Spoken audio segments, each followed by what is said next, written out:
નમસ્કાર, ઝી 24 કલાકના digital platform પર હું છું મિથુન। મિત્રો, આપણા ઘરમાં જો કોઈ પણ જગ્યાએ ઉધઈ લાગી જાય તો તેનાથી ઘરમાં ઘણું નુકસાન થતું હોય છે। તો આજે હું આપને એવા ઘરગથ્થુ ઉપાય જણાવીશ કે જેનાથી ઘરમાંથી ઉધઈને સરળતાથી દૂર કરી શકાય। બોરિક એસિડ ઉધઈની નર્વસ સિસ્ટમને નાશ કરે છે, જેથી બોરિક એસિડ પાવડરને પાણીમાં ભેળવી લાકડા પર સ્પ્રે કરવાથી ઉધઈથી છુટકારો મેળવી શકાય છે। ઉધઈ ફેલાઈ હોય તેવી દિવાલો પર મીઠું છાંટવું જોઈએ। જેમ જેમ તેના પર મીઠું ફેલાશે તેમ તેમ ઉધઈ દૂર થઈ શકે।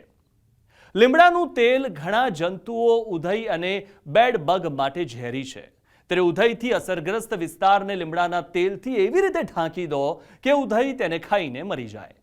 ઉધઈને મારવા માટે પાણી અથવા લીંબુના રસ સાથે વિનેગર મિક્સ કરો અને દર 2 દિવસના અંતરાલ પછી ઉધઈવાળા વિસ્તાર પર છંટકાવ કરો। એકવાર ઉધઈ ગયા પછી તે ક્યારેય પાછી આવતી નથી।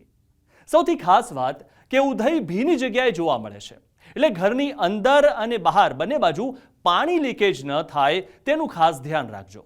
આ ઘરગથ્થુ ઉપાયોથી ઉધઈથી છુટકારો મેળવી શકો છો। સાથે જ ઘરમાં જો સ્વચ્છતા રાખશો તો ઘરને ઉધઈથી બચાવી શકશો।